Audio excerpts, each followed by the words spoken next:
欢迎来到新闻频道，明星们很高兴您订阅了该频道。肖战射雕预售破亿，排片却垫底，真相令人心碎。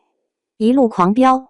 截至1月20日晚7时许，2025春节档预售票房突破影片2.5亿，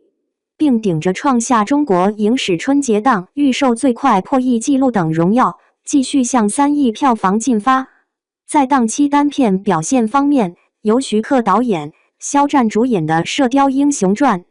侠之大者》预售票房1.19亿断层领先，成为2025春节档首部预售票房破亿的影片。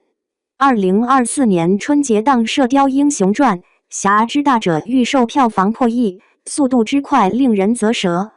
然而，与此同时，它的排片却有点尴尬，甚至一度低于其他影片。这究竟是怎么回事？这预售和排片的冰火两重天背后，到底隐藏着哪些不为人知的秘密？春节档向来是电影市场的兵家必争之地，各大片方使出浑身解数，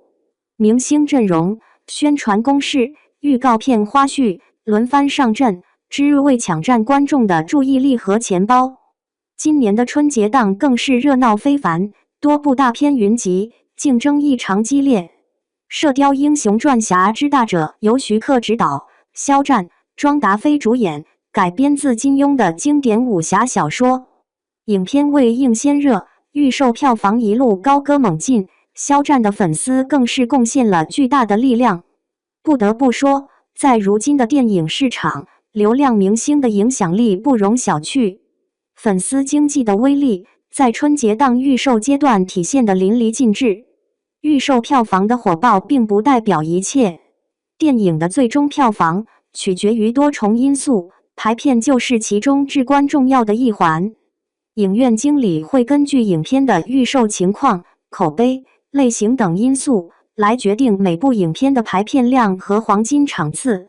射雕英雄传侠之大者》虽然预售成绩亮眼，但排片涨幅却相对有限，甚至一度落后于其他影片。这其中有几个关键因素：同档期竞争激烈，今年春节档有多部备受期待的大片上映，例如《唐探1900》《封神哪吒》等。这些影片都有着强大的 IP 基础和观众群体，对《射雕英雄传侠之大者》的排片造成了一定的挤压。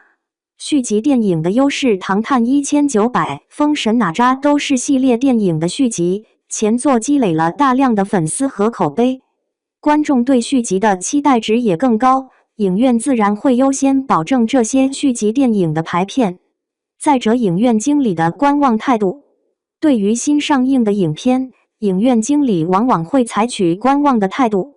先观察影片的首映口碑和市场反应，再根据实际情况调整排片。类型差异也是一个重要因素。武侠片近年来在国内电影市场的表现相对低迷，而喜剧片、科幻片、动画片等类型则更受观众欢迎。影院经理在安排排片时，也会考虑不同类型的影片的市场需求。射雕这部片子本身也有它的优势，徐克导演的武侠美学，加上肖战等流量明星的加盟，让这部电影充满了吸引力。预告片中展现的宏大场面和精彩打戏，也吊足了观众的胃口。特别是肖战的蒙语台词和利落打戏，更是引发了网友的热议。从预告片来看，徐克导演在影片中展现了他一贯的武侠风格，恢宏的场景、精彩的打戏，加上独特的镜头语言，让观众对这部电影充满了期待。特别是襄阳之战的场面，更是令人叹为观止。不过，影片也面临着一些挑战，例如如何将金庸的经典小说改编的既符合原著精神，又能满足现代观众的审美需求，如何平衡商业元素和艺术追求，如何在激烈的春节档竞争中脱颖而出，等等。尽管排片上存在一些劣势，但射雕的预售成绩依然令人瞩目。这表明，观众对这部电影还是充满了期待。最终的票房表现如何，还要看影片的口碑和市场反应。春节档的电影市场风云变幻，不到最后一刻，谁也无法预料最终的胜负。我们期待着每一部电影都能取得好成绩，也期待着中国电影市场能够更加繁荣发展。